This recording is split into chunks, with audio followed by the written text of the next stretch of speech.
అంటే బాధ అనిపించింది ఏంటంటే మీ హస్బెండ్కి 49 ఏజ్ వచ్చే వరకు మీరు కంప్లీట్ లోన్ రీపేమెంట్లోనే ఉన్నారు తప్ప కంప్లీట్ వెల్త్ క్రియేషన్ ప్రాసెస్లో లేదు. ఇది నాకు. యా సో మీరు ఇంకొక మీ ఫ్యామిలీకి హెల్ప్ అవుదాం అనుకున్నారు చూసారా. సో ఇది ఇంకొక బెస్ట్ థింగ్ అనమాట. మినిమం ఒక 500 కానీ 1000 కానీ ఒక ఎస్ఐపి స్టార్ట్ చేయండి సైలెంట్గా. 3000 అనుకుంటున్నాను సార్. తర్వాత ఓకే, ఇంక్రీజ్ అవ్వచ్చు. But very inspirational. నాకైతే చాలా సాటిస్ఫాక్షన్ వచ్చిందనమాట మీ స్టోరీ విన్న తర్వాత.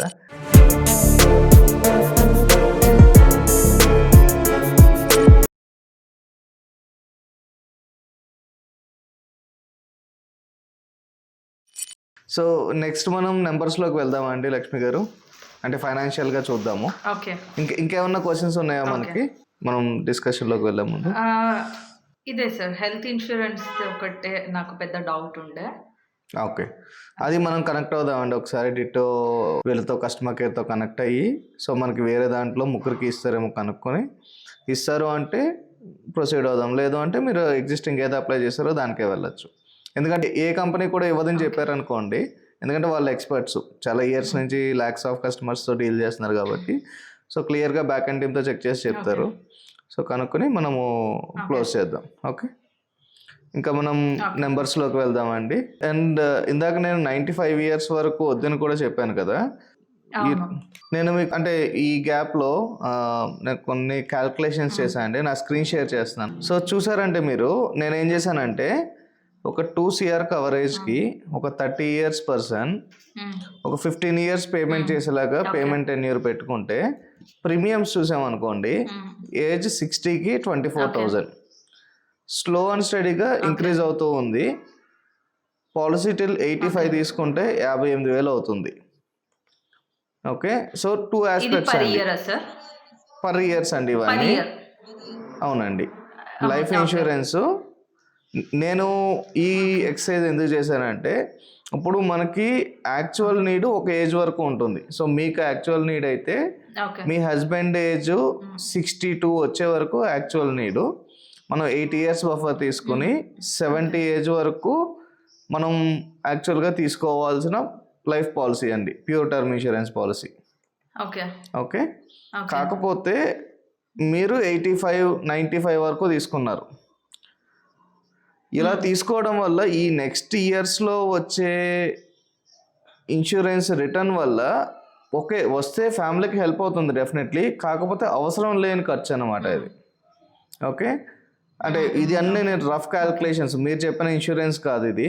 మీరు 1.5 CR చెప్పారు, నేను ఇక 2 CR జస్ట్ ఒక పర్సన్కి తీసుకుంటే ఎలా ఉంటుందనే క్యాల్కులేషను. 70 వరకు తీసుకుంటే 35,000 పడేది. వాళ్ళు ఎలాగైనా నా ఫ్యామిలీకి హెల్ప్ అవ్వాలి అనుకున్న 85 దాకా తీసుకుంటే అన్నెసరీగా 20,000 కడుతున్నారండి, ఎక్స్ట్రా 23,000. ఓకే, సో ఇది ఎక్స్ట్రా హెడేక్ అనమాట. ఓకే, ఎందుకంటే అవసరం లేని దానికోసం ఎక్స్ట్రా అమౌంట్ స్పెండ్ చేస్తున్నాం, which is not correct. Okay, so term insurance మనకి ఎప్పటి వరకు అవసరమో అప్పటి వరకు మాత్రమే తీసుకోవాలండి. కొంత బఫర్ యాడ్ చేసుకోవచ్చు కానీ. చెప్పండి. టర్మ్ ఇన్సూరెన్స్ లో ఏది మంచి కంపెనీ, క్లెయిమ్స్ కొంచెం బెటర్ గా ఉంటాయి? Tata is definitely top player అండి. Tata is definitely top player. అంటే ఇంకొద్దిగా బ్యాక్గ్రౌండ్ తెలుసుకోవాలి, ఏది బెస్ట్ ఏది టాప్ అనే దాని ముందు మీకు యాక్చువల్ నీడ్ ఏంటి, ఏ రైడర్స్ కావాలి అండ్ కంపేర్ చేసుకుని దేంట్లో కరెక్ట్ అనేది చూడాలి. అంటే ఏది కరెక్ట్ అంటే స్ట్రైట్ అవే ఆన్సర్ లేదు, మనం ఇంకా ఇన్ డీటెయిల్గా డిస్కస్ చేయాలి. ఓకే, సో ప్రాబబ్లీ కాల్ అయిన తర్వాత ఆఫ్లైన్లో ఒక 10 minutes ఆ టర్మ్ది డిస్కస్ చేద్దామండి. Okay, and present top players max life, HDFC, ICICI, Tata, Bajaj, ఈ 5 కంపెనీస్ టాప్ ప్లేయర్స్ అండి. అన్ని IRDA రూల్స్లోనే ఉంటాయి. మీకు కావాల్సిన రిక్వైర్మెంట్ని బట్టి, ప్రీమియం అఫోర్డబిలిటీ అండ్ రైడర్స్ అవైలబిలిటీని బట్టి మనం చూస్ చేసుకోవాలి. ఓకే, అండ్ సో మీరు తీసుకునే టైంలో నాకు కంప్లీట్ నాలెడ్జ్ లేక నేను ఇలాగ ఇంత హయ్యర్ ఏజ్ వరకు తీసుకున్నా అన్నారు కదా, సేమ్ ఇలాగే నాకు ఇంకొక 10 మంది 20 మంది చెప్పారు ఇప్పటి వరకు. సో దాని గురించి ఏం చేస్తున్నానంటే, లాస్ట్ 2-3 months నుంచి ఇన్ కేస్ ఎవరికన్నా టర్మ్ ఇన్సూరెన్స్ తీసుకోవాలి చూస్తున్నాం, యాక్టివ్గా చూస్తున్నాం అనుకుంటే, టర్మ్ ఇన్సూరెన్స్ గైడెన్స్ అని చెప్పి నేను డిస్క్రిప్షన్లో ఎవ్రీ వీడియోకి లింక్ ఇస్తున్నాను. సో వాళ్ళతో కనెక్ట్ ఓకే. అయ్యి ఒక 10 మినిట్స్ ఓకే మీకు ఈ కాంబినేషన్ ఈ ఏజ్ వరకు ఇలా తీసుకోవాలి. సో ఈ అడ్వైజ్ ఇవ్వడం స్టార్ట్ ఓకే. చేశాను, ఎందుకంటే ఇలాంటి మిస్టేక్స్ చేయకుండా ఉంటారని. ఓకే, మేబీ మీరు ఓకే. తీసుకునే ఓకే. టైంకి నేను యూట్యూబ్ స్టార్ట్ చేసి ఇదే ఉంటే అప్పుడే కనెక్ట్ అయ్యేవాళ్ళు. సో మీరు కూడా సేమ్ ఇదే సిచ్యువేషన్లో ఉండి అంటే ఏ కాంబినేషన్ తీసుకోవాలి, ఏ కంపెనీ తీసుకోవాలి, ఎంత ఏజ్ వరకు తీసుకోవాలి, ఎంత పేమెంట్ టెన్యూర్ పెట్టుకోవాలి, ఇలాంటివి చాలా డౌట్స్ ఉంటాయి ఇన్సూరెన్స్ తీసుకున్నప్పుడు. ఇన్ కేస్ మీరు కూడా ఇదే సిచ్యువేషన్లో ఉంటే నేను డిస్క్రిప్షన్లో టర్మ్ ఇన్సూరెన్స్ అడ్వైజరీ అని చెప్పి ఒక ఫామ్ ఇచ్చాను. సో అది ఫిల్ చేయండి. Probably with in 1 week, with in few డేస్లో నేను మీతో ఒక 10 మినిట్స్ 15 మినిట్స్ కనెక్ట్ అయ్యి మీకు ఒక క్లారిటీ ఇస్తాను. ఓకే, మీరు ఎక్కడ కావాలంటే అక్కడ తీసుకోవచ్చు, బట్ మీకు ఒక క్లారిటీ వస్తుంది అనమాట ఏది తీసుకోవాలని. సారీ అండి లక్ష్మి గారు, మీరు ఏది చెప్తున్నారు? అట్లాగే హెల్త్ ఇన్సూరెన్స్ గురించి కూడా అడ్వైజెస్ ఇవ్వండి సార్. నాకు ఇప్పుడు హెల్త్ ఇన్సూరెన్స్ దగ్గర కూడా చాలా కన్ఫ్యూజన్. ఏంటంటే ఇవన్నీ మేముగా నేర్చుకోవాలి, ట్రయల్ అండ్ ఎర్రర్స్ చేసి నేర్చుకోవటమే తప్పించి ఏ గైడెన్స్ నాలెడ్జ్ లేదు కదా. షూర్ అండి, డెఫినెట్లీ. సో అంటే హెల్త్ కోసమే స్పెసిఫిక్గా నేను డిటో వాళ్ళు నన్ను రీచ్ అయ్యారు, నేను వాళ్ళ కోసం రీచ్ అయ్యాను. ఒక డిటో వాళ్ళతో స్పెసిఫిక్ అడ్వైజర్తో కనెక్ట్ అయ్యేలాగా నేను అరేంజ్మెంట్ చేసుకున్నాను. They will give best advice అండి. ఓకే, అది కూడా మనం స్ట్రీమ్ లైన్ చేద్దాము. అండ్ మనం ఫైనాన్షియల్స్ నెంబర్స్లోకి వెళ్దామండి. ఇంకా అంటే ప్రజెంట్ ఎలా చేస్తున్నారు అండ్ ఫ్యూచరిస్టిక్గా ఏం చేయాలి అనేది. Okay, okay. మీ హస్బెండ్ ఏజ్ 44 అన్నారు, మీ ఏజ్ ఎంతండి? 38. ఓకే, అండ్ మీ డిజైర్డ్ రిటైర్మెంట్ ఏజ్ నేను ప్రస్తుతానికి 60 పెడుతున్నా అండి, ఎందుకంటే 44 దాకా ఓకే. వచ్చారు కాబట్టి. అండ్ మీకు సింగిల్ కిడ్డా అండి? అవును సార్. ఇది కూడా ఫినాన్షియల్ గురించి ఆలోచించి సింగిల్ కిడ్ అని నేను స్ట్రాంగ్‌గా తీసుకున్న డెసిషన్. అప్పుడు కూడా చాలా ఉంటాయి కదా సోషల్ ఎస్ ఎస్, జడ్జ్‌మెంట్స్ అవన్నీ. మీ అబ్బాయి ఏజ్ ఎంత అండి? ఇప్పుడు 13 years sir. 13 years, good. And మీ హస్బెండ్కి ఇప్పుడు ప్రజెంట్ 1,05,000 వస్తుంది అన్నారు, పోస్ట్ టాక్సేషన్ అవును. ఎవ్రీథింగ్. అండ్ రెంటల్ ఇన్కమ్ వచ్చి మీరు 9,000 అన్నారు, అంతే కదండి? అవును. ఓకే, సో టోటల్ అవును సార్. ఇన్కమ్ 1,14,000 అండి. మీ హోమ్ లోన్ ఎంత అవుతుందండి? 35,000 కడతాం ఓకే, సో ఇందాక ఎవ్రీ మీరు మంత్. హోమ్ లోన్ డిస్కస్ చేసినప్పుడు అంటే అరౌండ్ 39,000 సంథింగ్ ఎంతో అన్నారు కదా లోను. యాక్చువల్ 22 lakhs అనుకున్నారు 35,000 టోటల్. 22 lakhs తర్వాత 36 lakhsకి ఈయన చేంజ్ చేస్తారు ఓకే, మా హస్బెండ్ అంటే GIC. 36 lakhsకి మీరు ల్యాండ్ పర్చేస్ చేసే అన్నారు, డూప్లెక్స్ కూడా కన్స్ట్రక్షన్ అన్నారు కదా. యూజువల్లీ అంత తక్కువ కాస్ట్కి అవును సార్. ఇంత ల్యాండ్ ప్లస్ డూప్లెక్స్ వచ్చే ఛాన్స్ ఉండదు. ఇంకేమన్నా ఎక్స్ట్రా క్యాష్ పేమెంట్ చేశారా? లేదు, యాక్చువల్గా పర్సనల్ లోన్ కూడా ఉండే. Personal okay. అంటే మా దగ్గర క్యాష్ లేకుండే. సో అప్పుడు ఏం చేసామంటే పర్సనల్ లోన్ తీసుకొని ఆ పర్సనల్ లోన్ అమౌంట్ కూడా యూస్ చేసాం. ఓకే, కాకపోతే నేను మధ్యలో జాబ్ చేసినప్పుడు ఆ తర్వాత కరోనా తర్వాత కూడా నేను ఒక మామూలుగా ఇంట్లోంచి చిన్న బిజినెస్ చేసేదాన్ని అనమాట. బిజినెస్ చేస్తూ ఆ పర్సనల్ లోన్ ఒకటి క్రెడిట్ కార్డ్ క్లోజ్ చేశాను. Okay, okay. So home loan present 35 నడుస్తుంది. అండ్ మీ హస్బెండ్ వేరే స్టేట్లో ఉన్నారు, సో ఆయన ఎక్స్పెన్సెస్ ఏమన్నా ఉంటాయా? Rent, own house expense, living expense అలాగా? మామూలుగా ఫుడ్ అకామిడేషన్ ట్రావెలింగ్ కంపెనీ చూసుకుంటుంది. కాకపోతే నేను లైక్ కొంచెం ఇప్పుడు హెల్త్ కాన్షియస్ అయిపోయాను. మేము కొంచెం హెల్త్ ఇష్యూస్ ఫేస్ చేయడం స్టార్ట్ చేసాం కాబట్టి కొంచెం హెల్తీ ఫుడ్ తీసుకోవడానికి వాటికి మంత్లీ ఆయనకు ఒక 3,000 నేను స్పెండ్ చేస్తాను. ఓకే, ప్లస్ అది కాకుండా ఇప్పుడు అన్ని స్టేట్ ఆయన ఉండే బ్రాంచెస్ తిరగడానికి కంపెనీ ఒక చూసుకుంటది. ఇప్పుడు నేను ఉండే చోటికి రావడానికి ఇది పర్సనల్ ఎక్స్పెన్సెస్ కదా.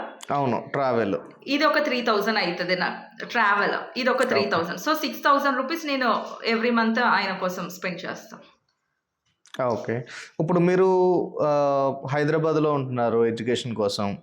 అండ్ హౌస్ ఎక్స్పెన్సెస్ ఎంత అండి? అంటే మీ రెంట్ పోనీ సెపరేట్గా చూద్దాము, 12,000 అన్నారు. అవును. And me groceries and everything house expenses మొత్తం కలిపి ఎంత అవుతుందండి? నాకు గ్రాసరీస్ కరెంట్ బిల్లు కలిపి నేను ఒక 10,000 అవుతుంది సార్. నాకు లైక్ దాంట్లోనే అన్నీ వస్తాయి. గ్రాసరీస్ అంటే ఇంకా కొంచెం హెల్దీ ఫుడ్ అవి కూడా తీసుకుంటాం కదా. సో అన్నీ కలిపి కరెంట్ బిల్ అంతా కలిపి 10,000 అవుతుంది. Okay, and term insurance premiums మీది మీ హస్బెండ్ కలిపి రెండు కలిపి ఎంత అవుతున్నాయండి? రెండు కలిపి 12,000 పర్ మంత్ నేను పే చేస్తాను. ఇది నేను చెప్పాను కదండి. సో డెఫినెట్గా మీరు కావాల్సిన ఏజ్ వరకు తీసుకుంటే 6,000లో ఆర్ 7,000లో వచ్చేస్తుందండి. ఓకే. సో మీకు ప్రజెంట్ వర్కింగ్ కాదు కాబట్టి మీది సెకండరీ, అట్లీస్ట్ మీ హస్బెండ్ అయినా ఫిక్స్ చేయొచ్చు. కాకపోతే ఇప్పుడు ఏజ్ పెరిగిపోయింది కాబట్టి ఇప్పుడు ప్రీమియం ఎంత ఉంటుందో చూడాలి. ఓకే, ఒకసారి ఆ ఎక్సర్సైజ్ కూడా చేద్దాము. బట్ సో 12,000 ఈజ్ హయ్యర్, ఎందుకంటే మీరు 95 ఏజ్ వరకు తీసుకున్నారు కాబట్టి. ఓకే, నెక్స్ట్ అండి ఇంకా ఏం చేస్తున్నారు? నెక్స్ట్ నేను చెప్పాను కదా సార్, అంటే పే చేయాల్సిన వాళ్ళకి ఎవ్రీ మంత్ ఒకరికి 25,000 ఇస్తా అని. యా, ఇది ఒక పర్సనల్ లోన్ లాగే. ఓకే, 25,000 దానికి. ఓకే. సో ఇది ఇంకా ఎంత టెన్యూర్ ఉంటుందండి ఇలాగా పే చేసే మోడల్? ఇది ఇలా నేను ఇంకొక 5 years ఉంటుంది. కాకపోతే నాకు ఇది కాకుండా నా గోల్డ్, నేను బిజినెస్ చేశాను మధ్యలో, ఒక చిన్న బిజినెస్ అని చెప్పాను కదా సార్. అప్పుడు నేను ఏం చేసేదానంటే ఈ క్రెడిట్ కార్డ్స్ పర్సనల్ లోన్ కట్టంగా నాకు కొంచెం డబ్బు మిగులుతుంది నాకు.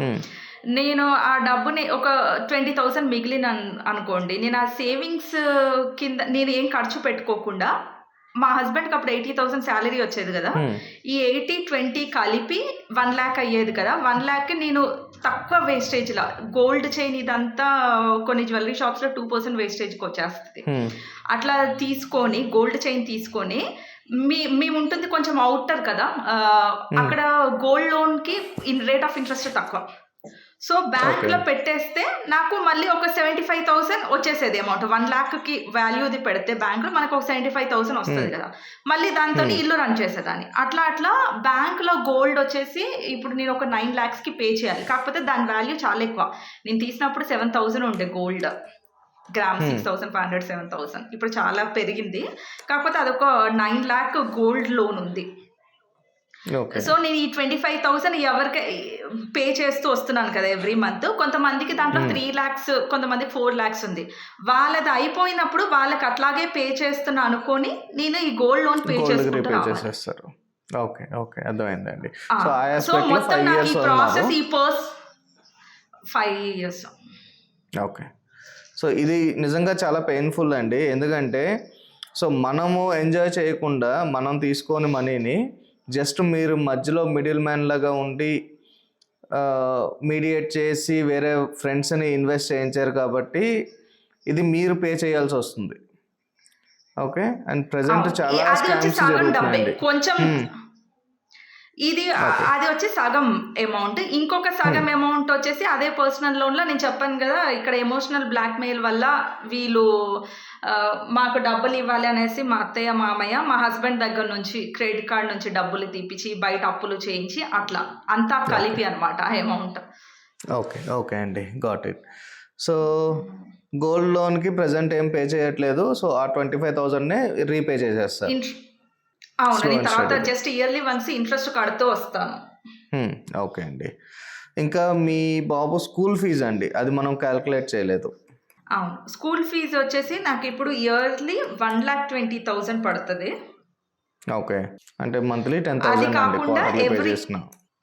మంత్లీ 10,000. అది కాకుండా ఎవ్రీ అంటే కోడింగ్ క్లాసెస్, అబాకస్ క్లాసెస్ ఉంటుంది, రెండింటికి కలిపి 2,000 ఎవ్రీ మంత్. ఓకే, మంత్లీ 2,000 అంతే, 2,000. Okay, okay. సో జస్ట్ సరిపెట్టేసారు మొత్తం, అంటే వస్తున్నట్టు ఎగ్జాక్ట్గా 2,000 బ్యాలెన్స్ ఉందండి. అవును, అది సరిపెట్టేసాను. అది కాకుండా జస్ట్ చిన్న చిన్న ఎక్స్పెన్సెస్ ఏదన్నా ఉంటుంది. ఇప్పుడు మాకు మెట్రో ఏమంటారు, మంజీరా వాటర్ రానప్పుడు బయట ఏదైనా క్యాన్స్ కొనుక్కోవాల్సింది, వాడికి ఏదో ఒకటి ఫీవర్ వచ్చినప్పుడు ఎమర్జెన్సీ హాస్పిటల్ ఎక్స్పెన్సెస్ ఇట్లాంటివి ఉంటుంది. సో చిన్న చిన్నవి ఉంటాయి మొత్తం. సో అందుకే నేను యాక్చువల్గా ఈ టర్మ్ ఇన్సూరెన్స్ కూడా నేను అప్పుడు ఆలోచించి, నాకు అప్పుడు వచ్చిన థాట్, ఇప్పుడు సడన్గా నాకేమైనా, మా హస్బెండ్కి ఏమైనా, మా బాబు ఏమైపోతాడు, ఈ క్వశ్చన్ ఒక్కటి నా మైండ్లో రేజ్ అయ్యేటప్పుడు, అప్పుడు నేను వీడియోస్ చూడడం స్టార్ట్ చేసినప్పుడు నాకు తెలిసింది, ఒక టర్మ్ ఇన్సూరెన్స్ ఉంటే లైఫ్ అట్లీస్ట్ ఫ్యూచర్ జనరేషన్కి ఒక గ్యారంటీ ఉంటుంది వాడి చదువుకి అనేసి. సో ఇప్పుడు మనం పాస్ట్ చూసామండి, ప్రజెంట్ చూసాం, బట్ ఫ్యూచర్ సంగతి ఏంటి అనేది చూడాలి. ఓకే, ఎందుకంటే నెక్స్ట్ 5 years వరకు సేమ్ ఇదే ఎక్స్పెన్సెస్ వెళ్తూ ఉంటాయండి. మేబీ కొద్దిగా పెరుగుతూ ఉంటాయి తప్ప తగ్గే ఛాన్స్ లేదు. ఎందుకంటే హోమ్ లోన్ కంటిన్యూ అవుతుంది, లేదు. హౌసింగ్ ఎక్స్పెన్స్ నామినల్గా ఉన్నాయి బట్ కంటిన్యూ అవుతుంది, మీ హస్బెండ్ ట్రావెల్ ఇవన్నీ బేసిక్ థింగ్స్ రెంటల్ అవుతూనే ఉంటుంది. టర్మ్ ఇన్సూరెన్స్ ఒకటి, టర్మ్ ఇన్సూరెన్స్ ఆప్షనల్ కాదండి, కాకపోతే మీరు తీసుకున్న కాంబినేషన్ తప్పు. సో దీన్ని మనం కరెక్ట్ చేయాలి. ఓకే. ఓకే, అండ్ ఈ 25,000 మీరు రీపేమెంట్ చేస్తుంది next 5 years. In case gold loan plus ఇది రెండు క్లియర్ చేయడానికి 5 years పడుతుంది. అండ్ స్కూల్ ఫీజు ఆప్షనల్ కాదు, ఇంకా అన్ని మ్యాండేటరీ ఎక్స్పెన్సెస్ అండి. యూజువల్లీ నేను ప్రతి వీడియోలోనూ జనాల్ని మోటివేట్ చేసేది, ఎంకరేజ్ చేసేది ఇన్వెస్ట్మెంట్స్ చేసి రిటైర్మెంట్కి, ఫ్యూచర్ వెల్త్ జనరేషన్కి మనము వెల్త్ క్రియేట్ చేసుకోవాలి అనేది నా మెయిన్ ఇంటెన్షన్ అనమాట. కాకపోతే ప్రజెంట్ మనం ఆ సిచ్యువేషన్లో లేము. ఓకే, సో బాగా టైట్గా నడుస్తుంది. బట్ స్టిల్ మీరు ఈ టర్మ్ ఇన్సూరెన్స్ని ఫిక్స్ చేసి ఇదే 12,000లో both term insurance plus health insurance వచ్చేలాగా సెట్ చేద్దామండి.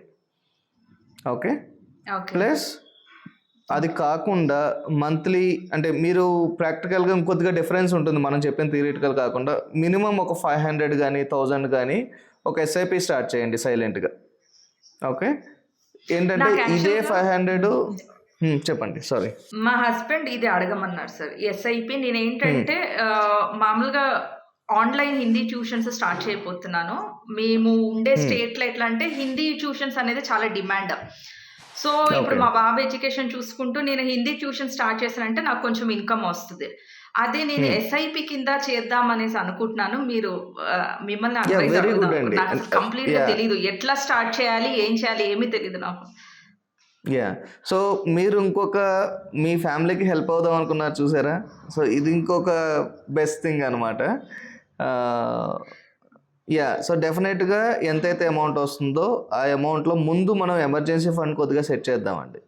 ఒక మినిమం 1 lakh 2 lakh అయినా సరే me in case of emergency, ఇప్పుడు కోవిడ్లో ఏ సిచ్యువేషన్స్ ఉన్నాయో అలాంటి సిచ్యువేషన్స్ ఫ్యూచర్లో రాకుండా in case of any emergency మనకు ఆ ఫండ్ యూజ్ అయ్యేలాగా ముందు ఎమర్జెన్సీ ఫండ్ బిల్డ్ చేసుకుని ప్యారలల్గా ఎస్ఐపి కూడా స్టార్ట్ చేద్దామండి. నేను హెల్ప్ చేస్తాను డెఫినెట్గా మీకు.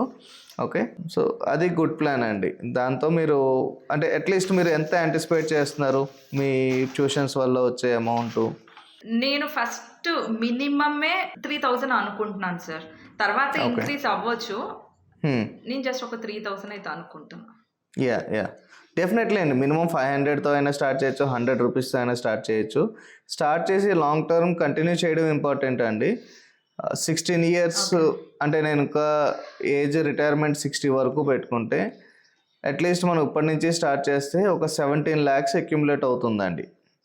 మనం 3,000 సేవ్ చేసుకుంటే ఎవ్రీ మంత్ వెళ్ళడం వల్ల ఒక 17,44,000 అక్యుములేట్ అవుతుంది. అంటే అఫ్ కోర్స్ లోన్ స్టడీగా ఇంక్రీజ్ చేసుకుంటూ వెళ్తారు, బట్ అట్లీస్ట్ ఒక నెంబర్తో స్టార్ట్ చేయడం ఇంపార్టెంట్ అనమాట. ప్రతి ఒక్కరికి స్టార్టింగ్ పాయింటే చాలా కష్టం. ఒకసారి స్టార్ట్ చేసి ఒక 2-3 years ఇన్వెస్ట్ చేసిన తర్వాత అది నడుస్తూ ఉంటుందండి. ఓకే, సో ఫస్ట్ ప్రజెంట్ ఉన్న వాటిని క్లియర్ చేసుకోవడానికి చూడండి. అంటే మేబీ ఇది మీరు పే చేస్తున్నారు కాబట్టి మేబీ ఎవరైనా ఎక్సెప్షన్ ఇస్తారేమో చూడండి. ఫ్రెండ్స్ వాళ్ళు కంప్లీట్ పేమెంట్ కాకుండా మేబీ 80% రీపే చేసి నేను కష్టాల్లో ఉన్నాయని చెప్తే ఎవరైనా ఎక్స్క్యూజ్ ఇస్తారేమో చూడండి. సార్ యాక్చువల్లీ చాలా కన్విన్స్ చేసిన తర్వాతనే ఇంట్రెస్ట్ ఎక్స్క్యూజ్ చేసి దీనికి ఒప్పించాం. అది కూడా వాళ్ళకి ఏంటంటే రొటేషన్ లో కదా, ఇంకొకరు పే చేసే లోపు ఇంకో 4 calls వస్తూనే ఉంటాయి ఎవ్రీ మంత్. సో ఇదైతే ఇంకా అంతే సార్.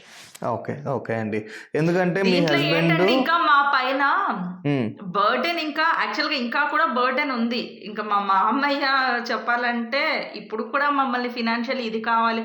లాస్ట్ మంత్ చూడడానికి వెళ్తే వాళ్ళ థాట్స్ ఎంత లగ్జరీగా ఉంటాయంటే, చూడడానికి వెళ్తే ఇప్పుడు కూడా ఎలా ఉన్నావు ఏంటి అనేసి లేదు, నాకు ఐఫోన్ యూస్ చేయాలని ఉంది, కోరికగా ఉంది అనేసి అంటారు. ఐఫోన్ అంటే అది మెల్లిమెల్లిగా కన్విన్స్ చేసి ఎమోషనల్లీ బ్లాక్మెయిల్ చేసి కొనిపించుకుంటారు. మా ఆయన నేను ఎమోషనల్గా ఇది కాకుండా ఆయనని నేను పట్టుకోవాల్సి వస్తుంది. అంటే మీరున్న ఎక్స్పెన్సెస్కి ప్రజెంట్ మళ్ళీ దీంట్లో ఇంకో ఐఫోన్ అఫోర్డ్ చేయడం అంటే లేదా పెద్దవాళ్ళు జనరల్గా అంటే నేను ఒకటి చెప్తాను, ఇది వ్యూవర్స్కి మీరు చూపించొద్దా ఈ వర్డ్ నాకు తెలియదు, కానీ చాలామంది ఏంటంటే పేరెంట్స్ అంటే దేవుళ్ళు అనేసే మనకి చూపిస్తుంది ప్రపంచము. కాకపోతే అందరూ పేరెంట్స్ కూడా అట్లా ఉండరు అనేది నిజం, రియల్ ఫ్యాక్ట్. హ్మ్. అది వాళ్ళు హ్యాపీగా ఉన్నామా లేదా ఆలోచిస్తారు. పిల్లలు ఎట్లా అంటే వాళ్ళకు ఒక ఏటీఎం మెషిన్ అనమాట. డ్రా చేయంగానే డబ్బులు వచ్చేయాలి. లేకపోతే అప్పుడు ఎమోషనల్ డ్రామాస్ క్రియేట్ అయిపోతాయి. నేను నిన్ను కన్నాను, పెంచాను, నువ్వు మమ్మల్ని చూసుకోలేదు. మళ్ళీ ప్రపంచానికి ఎట్లా చూపించుకుంటారంటే పెద్దవాళ్ళం, ఏజ్ అయిపోయిన వాళ్ళం, గంజి తాగి బ్రతికే వాళ్ళం అంటారు. అట్లా ఎమోషనల్ డైలాగ్స్ అందరి ముంగట. ఇక్కడ బ్యాక్‌గ్రౌండ్‌లోనేమో ఇన్నుంటాయి. నాకు డైమండ్ నెక్లెస్ కావాలి, గోల్డ్ బ్యాంగిల్స్ కావాలి, ఐఫోన్స్ కావాలి. ఇలా యాహ్! ఉంటాయి. అంటే ఓకే. అంటే నేను కూడా చాలా మందితో ఆఫ్‌లైన్‌లో సిమిలర్ సినారియోస్ చాలా విన్నానండి. కాకపోతే ప్రతి ఒక్కళ్ళ సినారియోలో అలాగ ఉండదు. అది ఇది జస్ట్ ఉండదు. మీ నేను ఉండదు. అందరికీ ఉంటది అని చెప్పట్లేదు. నేను జనరల్‌గా చెప్తున్నాను. మామూలుగా యాహ్! ఇలా అనుకుంటాము. కాకపోతే ఇలా కూడా ఉంటారు. నేను ఉంటారు. అందరూ యాహ్! ఇలాగే యాహ్! ఉంటారని డెఫినెట్‌లీ. చెప్పట్లేదు. డెఫినెట్‌లీ అండి. ఇలా ఇలా కూడా ఉంటారు అంతే. ష్యూర్ అండి. సో, వెరీ ఇన్‌స్పైరింగ్ స్టోరీ అండి. కాకపోతే నాకు కొద్దిగా అంటే బాధ అనిపించింది ఏంటంటే, మీ హస్బెండ్‌కి 49 ఏజ్ వచ్చే వరకు మీరు కంప్లీట్ లోన్ రీపేమెంట్‌లోనే ఉన్నారు తప్ప, కంప్లీట్ వెల్త్ క్రియేషన్ ప్రాసెస్‌లో లేదు. అంటే జస్ట్ న్యూట్రల్ స్టేట్‌లో ఉన్నారు. మైనస్‌లో ఉన్నారు. బట్ స్టిల్ వచ్చింది వచ్చినట్టు వెళ్ళిపోతుంది. అట్‌లీస్ట్ 49 తర్వాత ఏదైతే అమౌంట్ మీరు ఫ్రెండ్స్‌కి రీపే చేస్తున్నారో అదే అమౌంట్ ఇన్వెస్ట్ చేస్తూ అట్‌లీస్ట్ మీ రిటైర్మెంట్ టైంకి అంటే మీ హస్బెండ్‌కి ఈ లోన్స్ అన్నీ తీరిపోయిన తర్వాత అట్‌లీస్ట్ మీ రిటైర్మెంట్‌కి, మీ బాబు ఫ్యూచర్ ఎడ్యుకేషన్‌కి మనం ఈ అమౌంట్‌ని ప్లాన్ చేసుకొని ఇన్వెస్ట్ చేయాలండి. But very inspirational. నాకైతే చాలా సాటిస్ఫాక్షన్ వచ్చిందనమాట మీ స్టోరీ విన్న తర్వాత. Okay. Thank you sir. Yeah! అంతే అండి. అంటే మనము ఇంకొక విషయం సార్, యాక్చువల్‌గా ఇప్పుడు నేను మా హస్బెండ్ రియలైజ్ అయింది కరోనా టైంలోనే. సో, హార్డ్‌లీ 5 ఇయర్స్ అనుకోండి. అంతకుముందు అంత ఏం రియలైజేషన్ లేదు. ఆయన జస్ట్ ఎవరైనా ఎమోషనల్‌గా ఏదైనా చెప్తే చాలా మంచి మనిషి. అది అందరూ యూటిలైజ్ చేసుకునేవాళ్ళు. కాకపోతే ఇప్పుడు నేను తీసుకుంటాను ఫినాన్షియల్ థింగ్స్ నేను చెప్పినట్టు ఇలాగే జరగాలి అనేసి ఒక కండిషన్‌కి యాక్సెప్ట్ చేస్తున్నారు. అక్కడైనా మ్యాన్ ఇగో చూపించట్లేదు. మెయిన్ అది కూడా ఉంది. ఇప్పుడు నేను చేయగలుగుతున్నానంటే ఆయన మ్యాన్ ఈగో చూపించట్లేదు కాబట్టే చేయగలుగుతున్నాను. అవునండి. యాహ్! యాహ్! Of course. మీది మీ హస్బెండ్ ఇద్దరు కలిపి సెట్ చేసుకున్నారు ఇదంతా. గుడ్ థింగ్ అండి. సో, థ్యాంక్ యూ లక్ష్మి గారు. సో, ఇంకేమన్నా క్వెషన్స్ ఉంటే చెప్పండి. లేదు అంటే వైండ్ అప్ చేద్దాము. Next me term, health and me investments గురించి మనం కనెక్ట్ అవుదామండి. Sure sir. నాకు ఉన్న ఫినాన్షియల్ డౌట్స్ అయితే ఇదే.